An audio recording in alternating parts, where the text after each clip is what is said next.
When setbacks become setups, finding purpose through adversity. Have you ever felt like everything was being taken away from you? That moment when life pulls the rug out from under your feet and you're left wondering, what now? That feeling of standing in the rubble of what used to be your carefully constructed plans. I recently had the extraordinary privilege of interviewing Lakisha on the Soft Girl Era podcast. Let me tell you, this woman is nothing short of revolutionary. Her work has transformed countless lives through her message of resilience, faith driven action, and purposeful persistence. In a world that often tells Black women they must constantly grind to succeed, Lakisha offers a radical alternative, one where setbacks become the very foundation of our greatest comebacks. Her message of focus, faith, and persistence resonated deeply with our audience of high achieving Black women who are learning to transition from constantly grinding to finally grounding themselves in joy and peace. But this isn't just for women, and it certainly isn't just for one demographic. This is universal wisdom packaged in authentic, hard won experience. What struck me most about our conversation wasn't just her success, but the wisdom she's gained through adversity. As she shared her insights, I realized these weren't just feel good platitudes. They were battle tested truths from someone who understands what it means to keep moving forward when everything seems to be falling apart. Today, I want to share three powerful lessons from Lakisha that might just change how you view the challenges in your own life. The first lesson is deceptively simple: stay focused and persistent. Even when setbacks happen or plans change, keep your eyes on the vision. But here's where Lakisha's perspective gets interesting, and frankly, where it diverges from so much of the prosperity gospel we hear today. She doesn't just advocate for blind persistence. She talks about keeping your eyes on the vision God has given you, suggesting that our purpose often extends beyond our personal ambitions. This isn't about stubbornly refusing to change direction, it's about maintaining clarity on your ultimate destination while being flexible about the path you take to get there. It's about distinguishing between the dream and the details. Think about it. How many times have you abandoned a dream because the first path you tried didn't work out? How many times have you confused a detour with a dead end? I know I have, more times than I care to admit. We tend to fall in love with our plans rather than our purpose. And when those plans fail, we mistakenly believe our purpose has failed too. The second lesson Lakisha emphasized was planning with purpose. Put a plan in place, yes, but remain flexible enough to pivot when necessary. Sometimes what looks like loss is actually preparation for something greater. I love how she puts it: God's plan rarely unfolds according to our timeline. This reminds me of Dr. Angela Morris, a hospital physician in Atlanta who lost her job during COVID -19 layoffs that disproportionately affected Black staff. Suddenly unemployed during a global health crisis, she faced financial instability and skepticism from investors. But rather than seeing this as the end of her career, she saw an opportunity. Using her severance pay and borrowing from retirement savings, Dr. Morris launched a mobile health clinic to serve underserved neighborhoods. Despite minimal startup capital, her clinic provided vital healthcare access to communities most in need. The pandemic forced her out of traditional employment, but revealed an urgent community need she was uniquely positioned to address. Dr. Morris built a thriving mobile health service from scratch, leveraging her medical expertise and community knowledge. Her work not only filled critical gaps in healthcare access, but also inspired other Black women entrepreneurs to turn adversity into opportunity. When I heard this story, I couldn't help but think, what if Dr. Morris had never been laid off? Would she have ever discovered this calling? Would these communities still be underserved? Sometimes our greatest losses create space for our greatest contributions.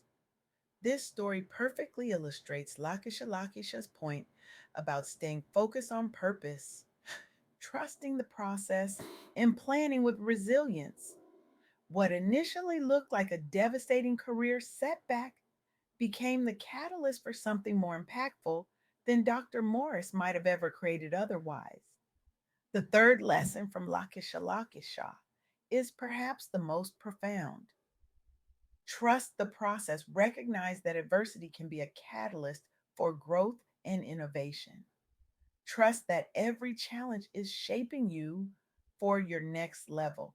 This isn't toxic positivity. It's not about pretending everything is fine when it isn't. It's about understanding that our struggles often contain the seeds of our greatest contributions. It's about having the courage to plant those seeds, water them with our tears if necessary, and watch them grow into something beautiful and meaningful. In recent years, we've seen this play out in remarkable ways. Nearly half of new businesses have been started by women, and among Black owned businesses specifically, women founders now outnumber men. This reflects how systemic barriers have become catalysts for reinvention among Black women entrepreneurs who leverage lived experience into business success despite minimal capital or support networks. These leaders exemplify persistence through faith driven action, turning obstacles into opportunities while serving their communities. As Lakisha would say, they just keep swimming. But let's be honest, trusting the process is easier said than done, especially when you're in the middle of the storm, when you've lost your job, when your business is struggling, when your health is failing, when relationships are breaking down. It can feel impossible to see these challenges as anything but painful losses. That's why Lakisha's message is so powerful. She doesn't minimize the pain of setbacks. She doesn't tell you to just think positive or manifest abundance. Instead, she offers a framework for moving through adversity with purpose and dignity. She suggests writing down your vision each morning, praying over it if prayer uh, is part of your practice, reviewing your progress weekly without fear of setbacks, and reaching out for support when needed. These practical steps create a rhythm of resilience that can carry you through the darkest times. What I find most compelling about this approach is that it combines spiritual grounding with practical action. It's not just about positive thinking, it's about positive doing. It's about taking concrete steps toward your goals, even when you don't feel like it, even when the path ahead is unclear. This brings me to something Lakisha said that really stuck with me. She talked about having a natural hair, don't care attitude while navigating challenges. I love this image because it captures both strength and authenticity. It's about showing up as your full self unapologetically, even when facing obstacles. For many Black women, the journey to wearing natural hair has been one of reclaiming identity and rejecting external standards that weren't created with us in mind. It's a powerful metaphor for the larger work of defining success on our own terms rather than chasing someone else's definition of achievement. In the soft girl era, we're learning that true strength isn't about pushing through at all costs. It's about knowing when to rest, when to pivot, and when to persist. It's about dropping the superwoman cape and embracing our humanity, including our limitations and vulnerabilities. Lakisha's message aligns perfectly with this shift. She's showing us that we can be both soft and strong, both flexible and focused, both faithful and strategic. So, what does this mean for you right now, wherever you are in your journey? I want to challenge you today.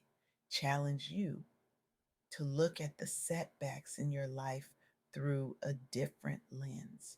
What if they aren't punishments or random bad luck?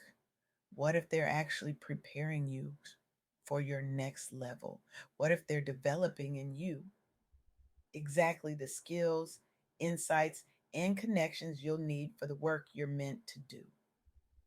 Here's my call to action. Take one setback in your life, the one that hurts the most right now, and write down 3 ways it might be preparing you for something greater. Then take one small concrete step toward that greater vision tomorrow, just one step.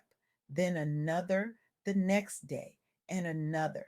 Because here's the truth, your setbacks aren't the end of your story, they're just the plot twist that makes your eventual triumph all the more meaningful. They're the fire that forges your character. They're the resistance that builds your strength. And one day you'll look back and realize that what you thought was holding you back was actually propelling you forward.